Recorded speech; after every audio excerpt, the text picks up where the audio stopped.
All right, ladies and gentlemen, we are back for a part two. Finally, I apologize for the hiatus there. Not getting back to you just a little bit sooner. We're gonna finish scuffing this bad boy up just a hair, and then we're gonna start applying some paint. Okay, I'm gonna prove to you that this is this is a little tougher to screw up than a guy might think. Like I said, I'm sure that some like really skilled guys would look at this point and think that, what the hell is that guy doing, but again, it's my method. It's the way I like to do it. And so we're gonna continue to rough this thing up. I want a little bit more more scratches, kind of like you see here on the left eyebrow here, just to just as something. So okay, so let me give you a little run around the park here on some of the tools I'm using. Just an old welding brush here, stainless welding brush. I've got some, the file, some emery paper, got my palette, an old Cool Whip lid. Doesn't take much. A bowl with a little bit of water in it and some various acrylic paints that I just picked up at Walmart. Nothing too crazy. I didn't have to special order any of this crap to do this thing. So yeah. Again, when it comes to applying paint, I love the little sponge brushes, which you also can get at Walmart because of the voids and cavities in it. It's easy to get really random looking stains and splatter marks and things like that because of that. Because again, getting into this, everything is you kind of run at it, but most of it is really just a bunch of happy accidents. So we're gonna continue happy accidenting ourselves to the finish line here. I like a lot of wear and scratches around the eye holes and the nose. Don't know why specifically. That's just kind of my thing.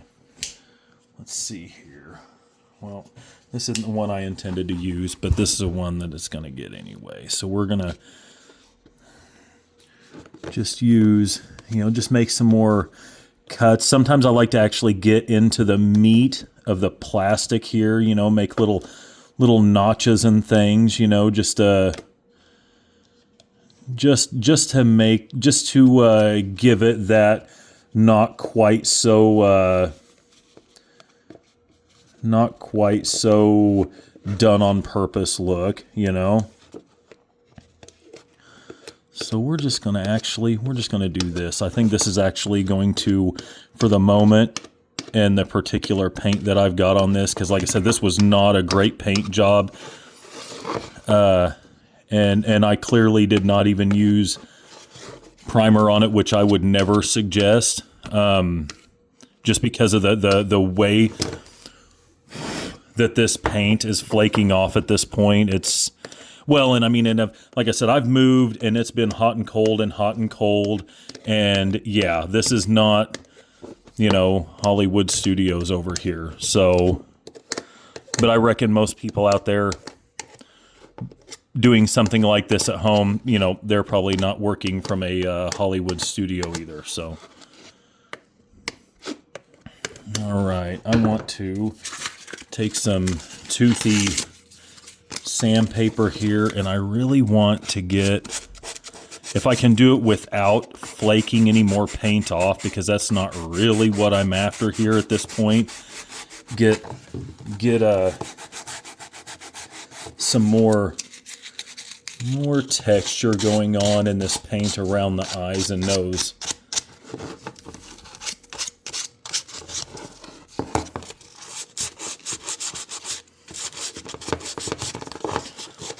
Okay, there we go. Get some of that going on.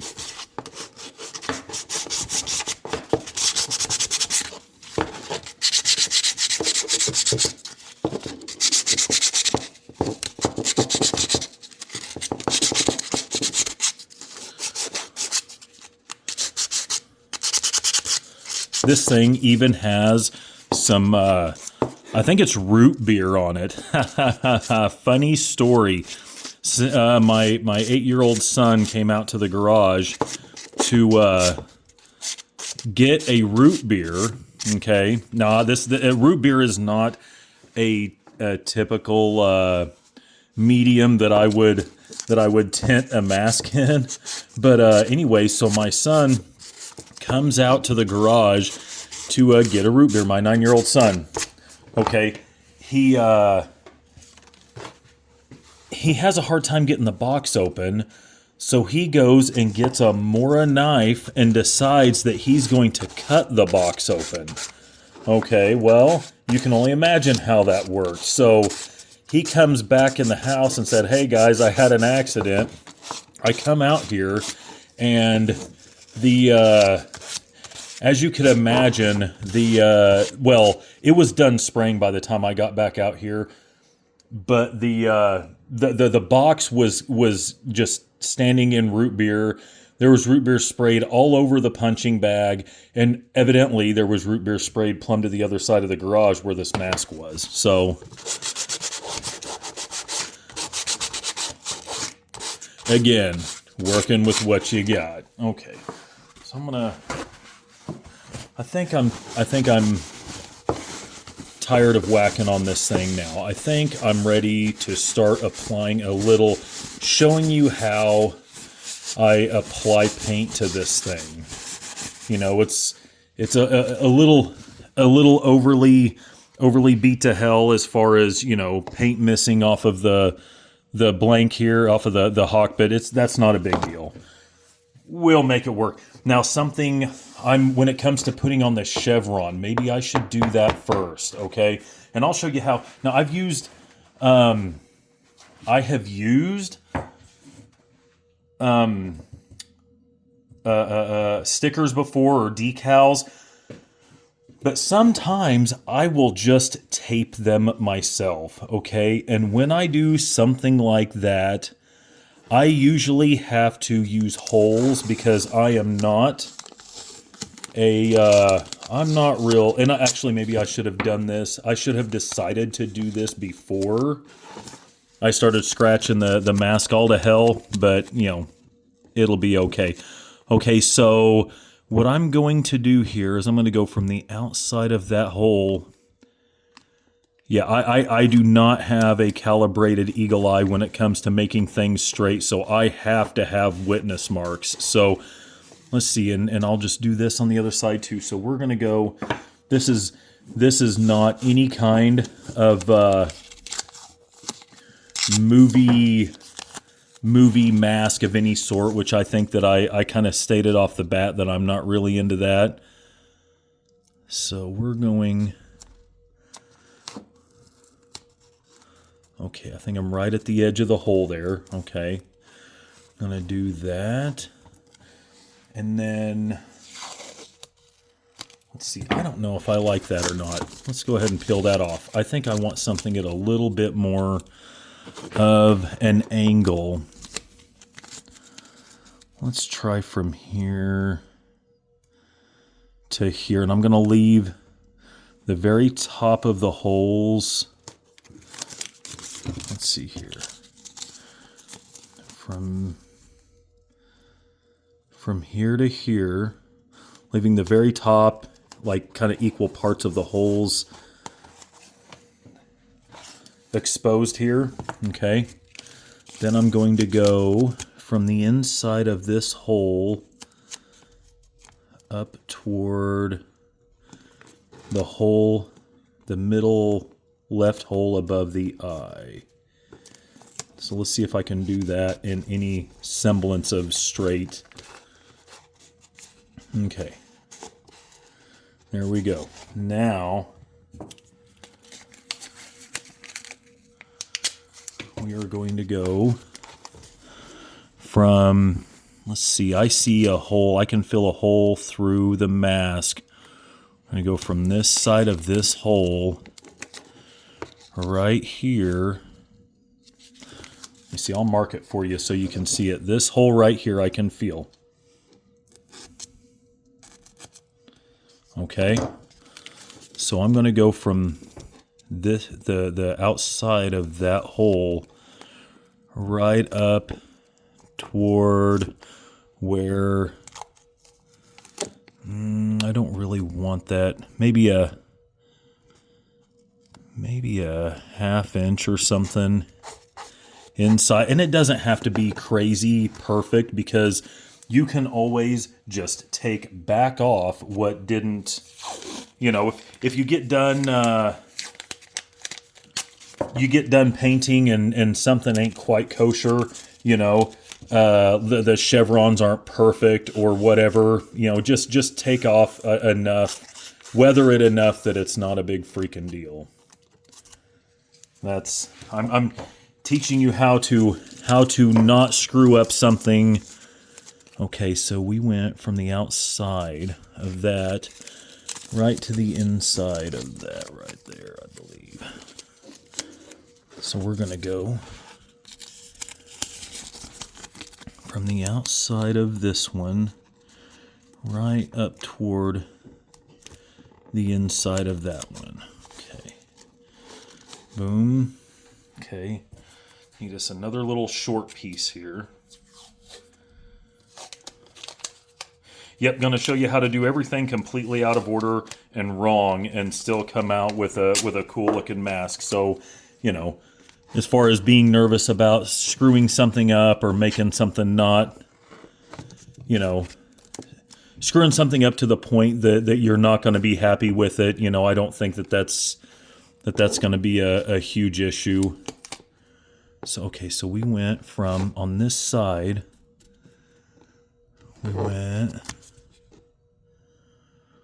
well, look at that. I even did that wrong. Okay. So it was from here to here, leaving just a little bit exposed. Okay. Back over. And then that last one goes from right here. I know this looks ridiculous right this moment. Okay. So somewhere around here. Okay, that hole right there. We're going to go from the outside of it up to just inside the eye here. So this is how you can, let's see, I think we went like about a half inch inside of where that was. Something like that. It's probably not anywhere near half inch. Okay. So you can see at this point, we have the making of 2 chevrons. I may not even put one on the forehead. I've done several where I've only done the forehead one. Okay. So instead of red, which is like a typical Friday the 13th color, I think I might go with, let's see, what is this? Burnt umber? Let's see here. Let's see here. Pavement, jet black. One of these was crazy watery, and I don't really want that. That one feels pretty watery, which is fine. It's better if it's thicker for most applications, but when you get into doing, okay, so here we go. We're just going to put a little blob of stuff here. Going to take this because, of course, we're going to work on distressing this anyway. So we'll just, okay. So here we go. I'm not going to worry about getting the paint perfect because, again, it's my lines here are probably not that perfect to begin with, but you can see how it's putting kind of this like sponge type brush, whatever the hell this thing is here, this sponge, how it kind of puts a random texture to it, which is makes things a little easier sometimes for the random effect. So we did that side. We're going to do this side. Let's see, I'm not going to worry about it being too perfect here.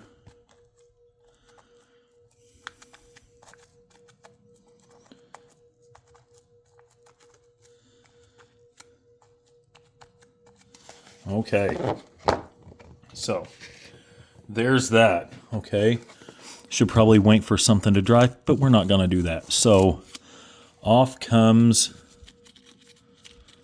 the tape here.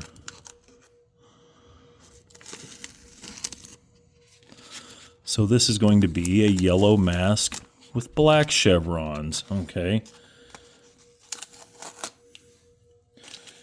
You know, you can I've done all different okay, so I've done all different types of chevrons. You know, again, typically with typically using blue or red, just because that's I've never done black chevrons on a mask before.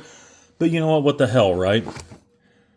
Okay, so let's see here. We want these to be, we want them to be able to be seen, but we want them fairly distressed, okay? But I'm not ready. One of the ways to get, and this is just my experience, this is my mileage, okay? One of the ways to get that weathered, like old, just that a certain weathered effect, honestly, is to let the paint dry just a little. Start to skin up just a little before you start dabbing back at it. So in the meantime, I think we're going to, let's see here. I think we're going to take, you know what, we're going to use a little purple. I don't know what effect that's going to have on this, but we're going to go with a little purple pansy. little purple underneath it. I become a huge fan of purple. I'd never used purple till I made my brother's mask, which was kind of I used the Part 5, the blue chevrons on that. And man, that purple was just, I mean, it was just the touch, yeah, it was pretty incredible. I might even scoot this back and show you here. I might even take and mix a little bit of this black with the purple, just to darken it up just a hair. And if we run into something that we don't like, that's perfectly fine, because well, I'll just show you how to take it right back off there.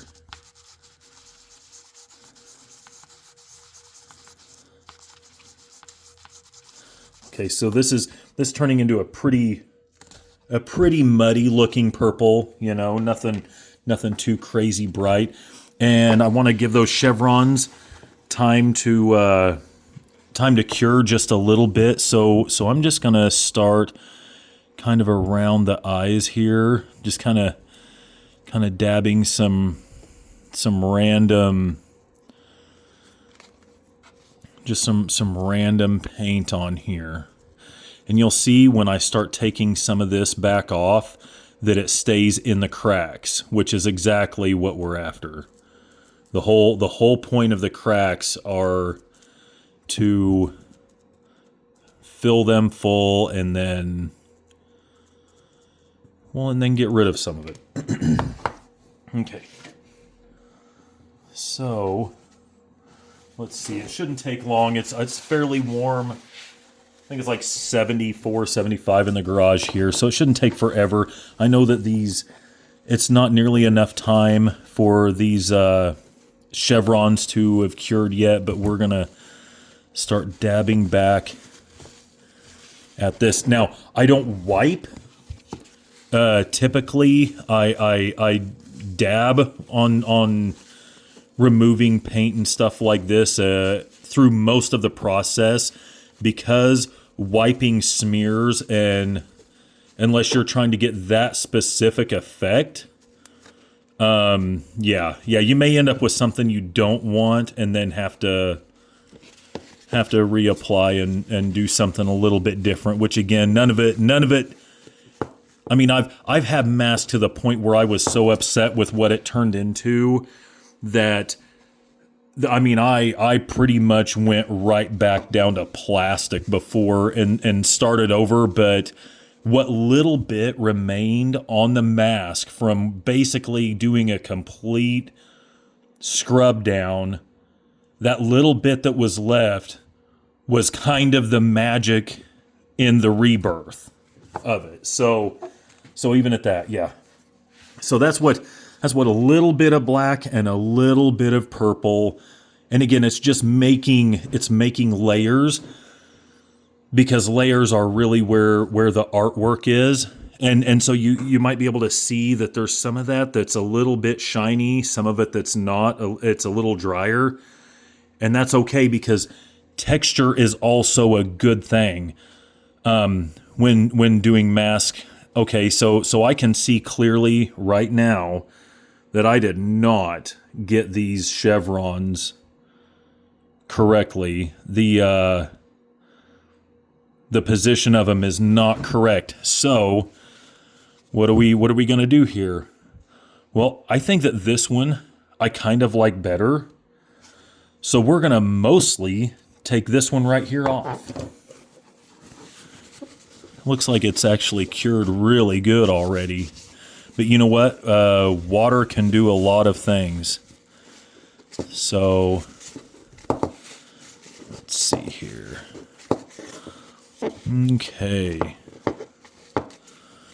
Okay.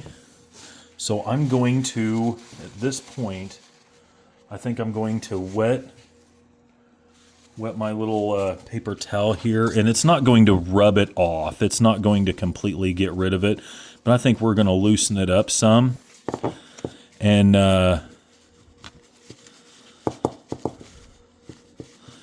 just get rid of the biggest part of it. And what that's going to do, okay, see, I've gotten some smears from rubbing at it, but that's all right. I'll show you how to deal with that. Okay, so what that's mainly going to do is we're masking. You can see that there was black there, but we're kind of masking the fact that it's not, you know, I mean, if you're really studying anything, you can pick out flaws, but we're kind of masking the fact that it wasn't, you know, it's not as glaringly obvious. See, now I'm also using this this black on this paper towel, this damp paper towel here, and I'm just spreading the black around the in a splotchy type, you know, fashion here, pattern. But yeah, so we're by getting rid of a lot of it here, we're kind of masking the fact that the alignment and exact shape wasn't exactly. You can tell there was one there, but it's not like two completely perfect stickers that are glaringly obviously not positioned correctly. Okay, so here we are. The chevron is pretty much a done deal, and we're even going to beat that one up just a little bit, because that's what we're into. We're into unleashing brutal violence on our masks here. So I'm not going to get crazy, just little scratches. And even through our purple here.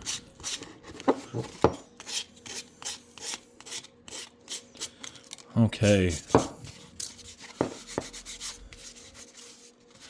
Okay, so now we've gotten a lot of attention on the one side and not as much on the other. So I'm going to go ahead and start adding some ugly on the other side of the mask here around the eyes. Because again, that's just kind of the eyes and nose is kind of my thing.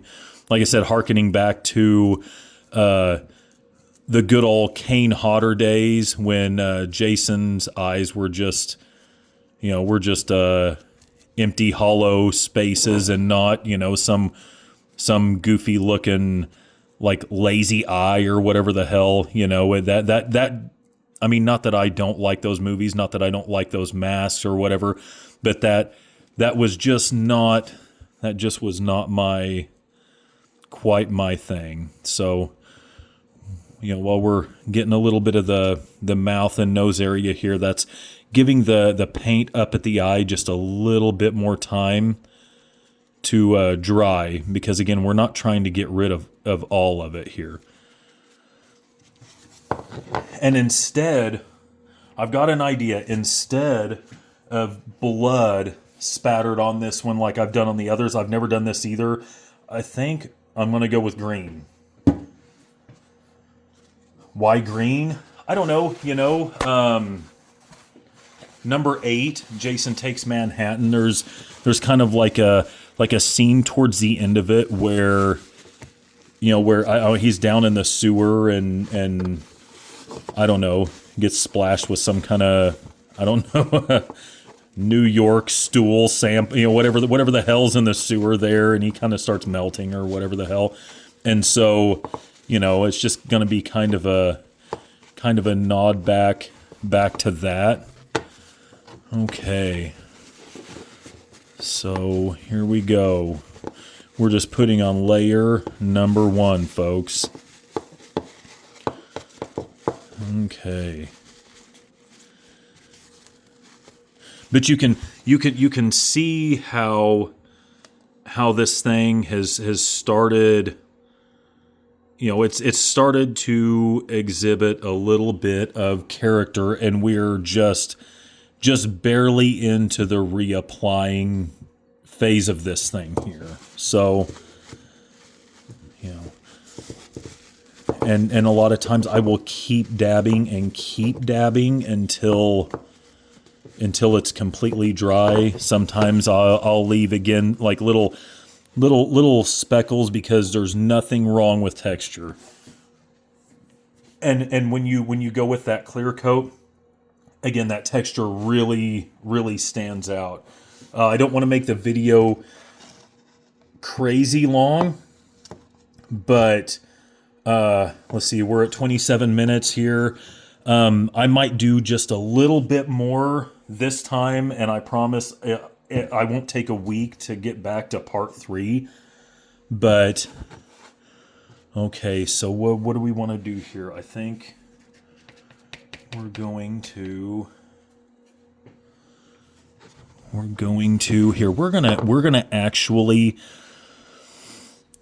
I think we might even add a little more on the right side here, just to help mask that I entirely screwed up the applying the chevron there, right?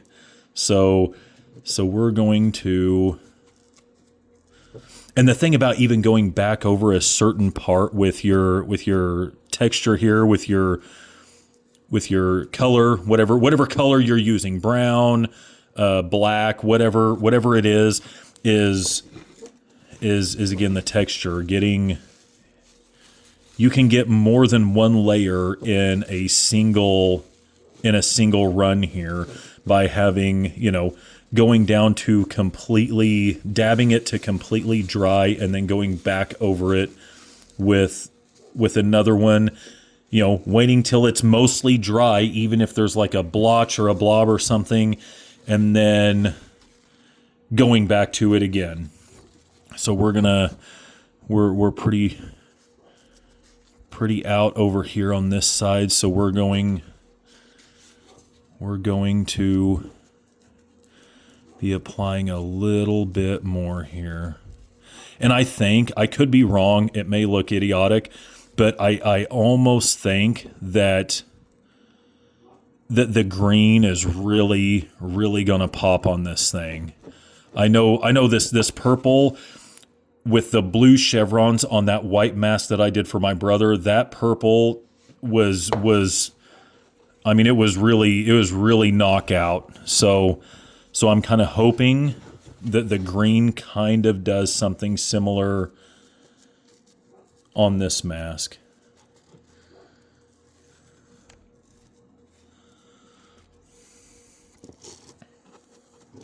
Okay, got to a good stopping point here, so I'm gonna go ahead and dab back off again. Again, sometimes you'll get to a point where you feel like, man, this is too much, and oftentimes it's not. Or, maybe you go away and come back and look at it and see stuff that you didn't see before. I'm a huge fan of that. Man, I've really had some home runs that I was so disgusted with the thing I was working on at the time, whether it be a song or a mask or just anything I was working on at the time, just disgusted with it, like mad, and go away and come back a little later or another day and really find some hidden treasure in it. Like I had no clue where I kept dinking at it, thinking that, man, I really screwed this up and there's, nothing cool is going to come out of this, when I had gold when I walked away from it. With this, this is pretty easy to fix if you get to a point where you're like, I'm just not feeling it anymore. But we're over the 30-minute mark, and I don't know that anybody wants to listen to me talk for 30 minutes, even if I am scuffing up an old hockey mask. So, all right, take it easy, guys. Be cool, be safe, because the world's pretty crazy. I'll see you guys again soon with a part 3, and we'll just keep on whacking on this thing till we get done with it. All right, HockFace out, guys.